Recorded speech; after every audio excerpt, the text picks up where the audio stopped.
রানাঘাট শহরটি চূর্ণী নদীর তীরে অবস্থিত এক প্রাচীন জনপদ। এর অলিগলি আর পুরনো জমিদার বাড়িগুলোর দেয়ালে অনেক ইতিহাস জমা হয়ে আছে। তবে ইতিহাসের বাইরেও এখানে এমন কিছু বিষয় বা লোকগাথা রয়েছে যা বেশ রহস্যময়। রানাঘাটের কয়েকটি রোমাঞ্চকর ও তথাকথিত অজানা রহস্য তোমাদের জানাব। ১. রানা ডাকাতের স্মৃতি ও আদি নাম। রানাঘাটের নামের পেছনেই লুকিয়ে আছে এক রোমাঞ্চকর ইতিহাস।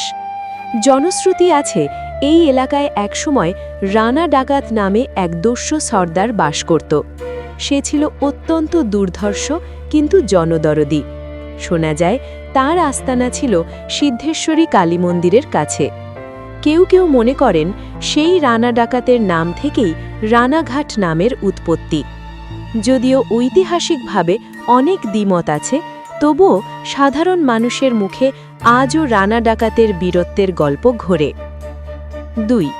সিদ্ধেশ্বরী কালী মন্দিরের প্রাচীনত্ব।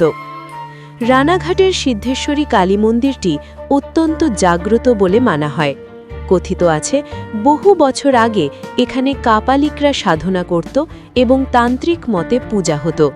স্থানীয়দের বিশ্বাস মন্দিরের বিগ্রহ অত্যন্ত শক্তিশালী এবং গভীর রাতে মন্দিরের চত্বরে অনেক সময় অলৌকিক ছায়ার অস্তিত্ব দেখা যায় বলে দাবি করেন অনেকে।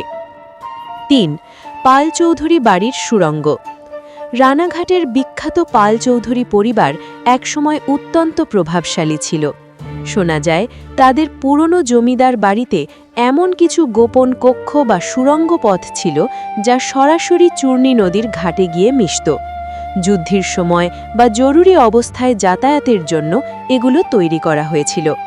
বর্তমানে এই সুড়ঙ্গগুলো বন্ধ বা ধ্বংসপ্রাপ্ত হলেও সেই অন্ধকার পথগুলো নিয়ে লোকমুখে অনেক গা ছমছমে গল্প প্রচলিত আছে। ৪. চূর্ণী নদীর ঘাটের লোককথা।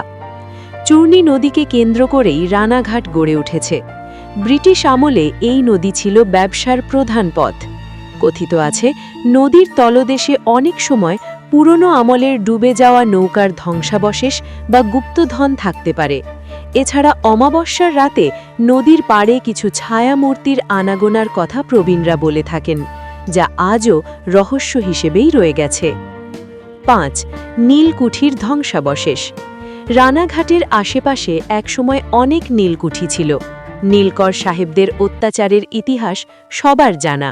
পরিত্যক্ত নীলকুঠিগুলোর ভগ্নাবশেষ আজও হাড় কাঁপানো নীরবতার সাক্ষী হয়ে দাঁড়িয়ে আছে। স্থানীয়দের মতে ওই জায়গাগুলোতে গেলে আজও এক ধরনের অদ্ভুত অস্থিরতা অনুভব করা যায়।